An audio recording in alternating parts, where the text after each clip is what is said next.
Alright guys, I am back with my review of this week's WWE Monday Night Raw for October 14th, 2013. And honestly, I'm just ready for the show to be over so I can go back to watching Breaking Bad. I'm really addicted to that show right now. But this one starts off with Shawn Michaels coming out. He thanks the fans for voting for him. And he says pretty much the same thing he said last week, that he's friends with Triple H, he trained Daniel Bryan, he hates Randy Orton. But none of that's going to sway him. He's going to call it right down the middle. So Randy Orton comes out. He gets a hometown reaction here, so he insults the fans.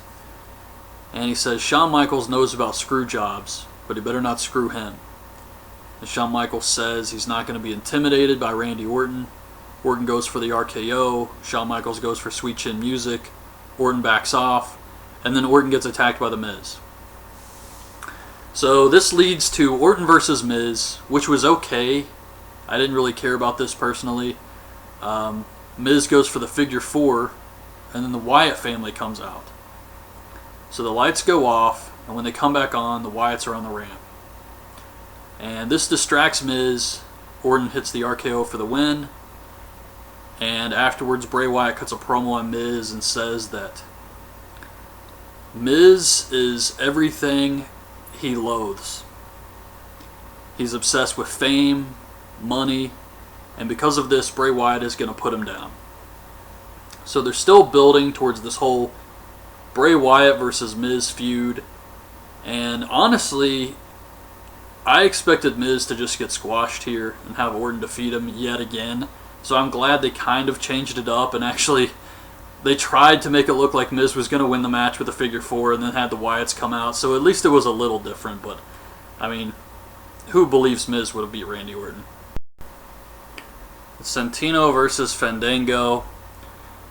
This is one of those matches where you got the guy dancing, acting goofy. Then you have Santino coming out and speed walking.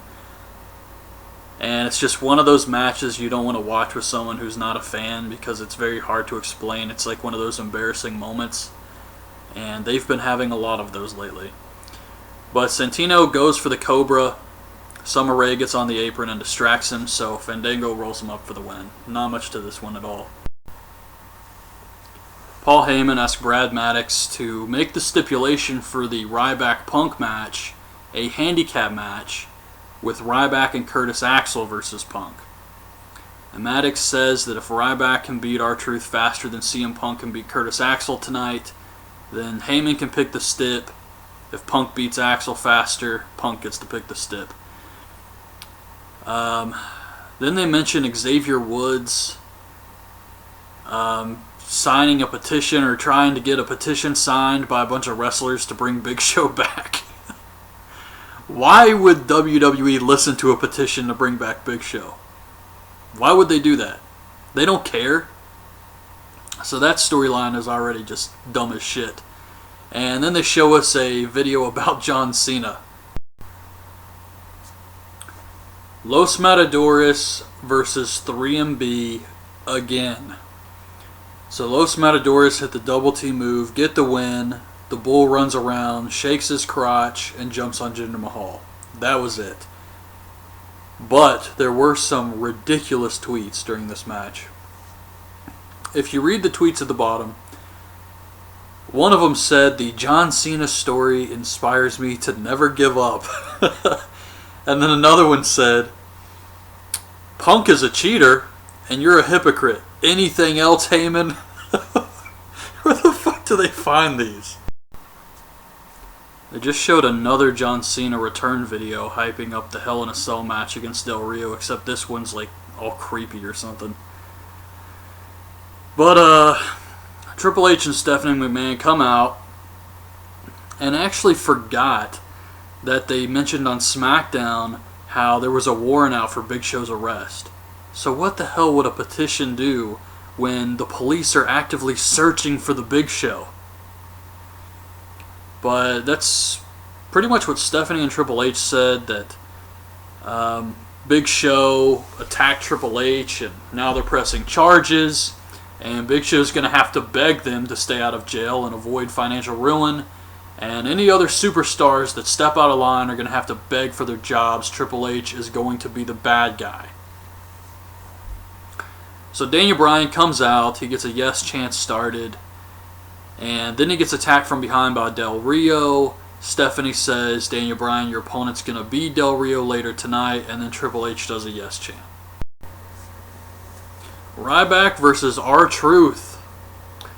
It looked like Ryback had his face painted on the back of his tights, but it looked more like Uncle Fester. That shit was terrible.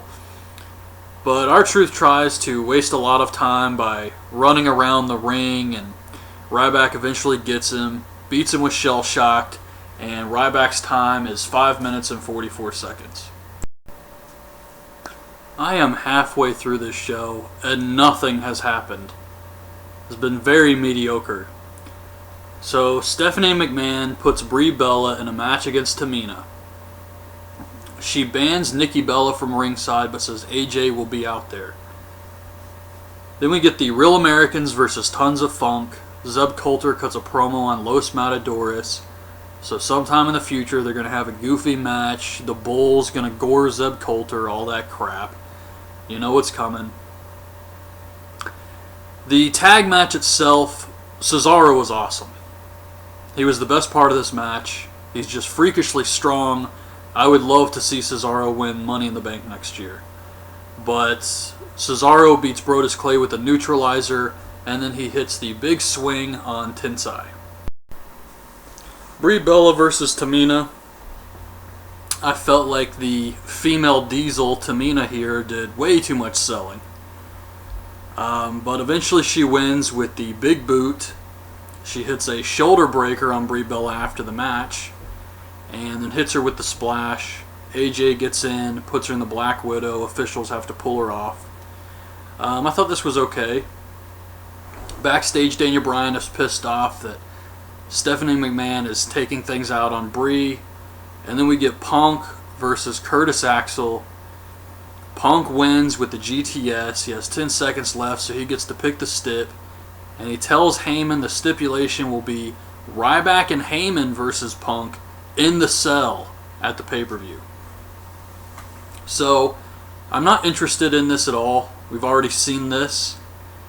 And when you get to pick the stipulation, do you get to add another person to the match? That doesn't really sound right to me. Like, he can pick the stipulation for the Ryback match, but adding Heyman to the match? That's not really a stipulation, is it?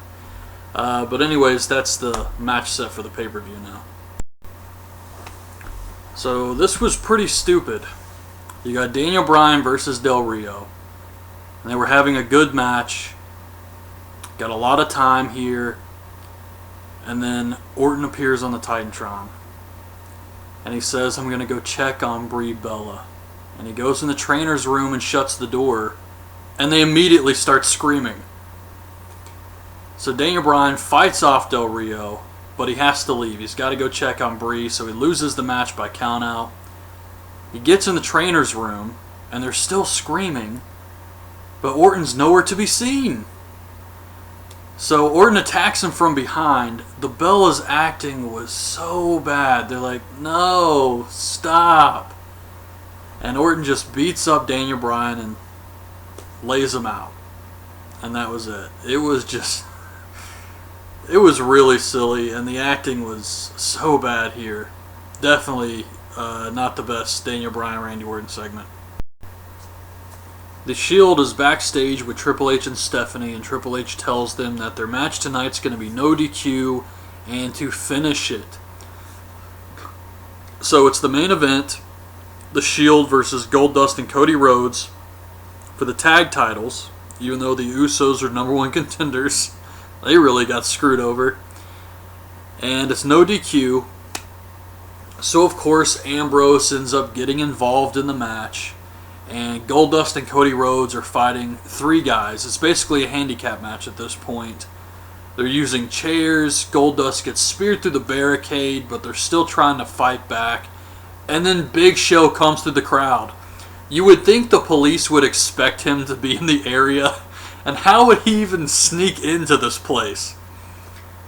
But looking past that, Big Show comes out.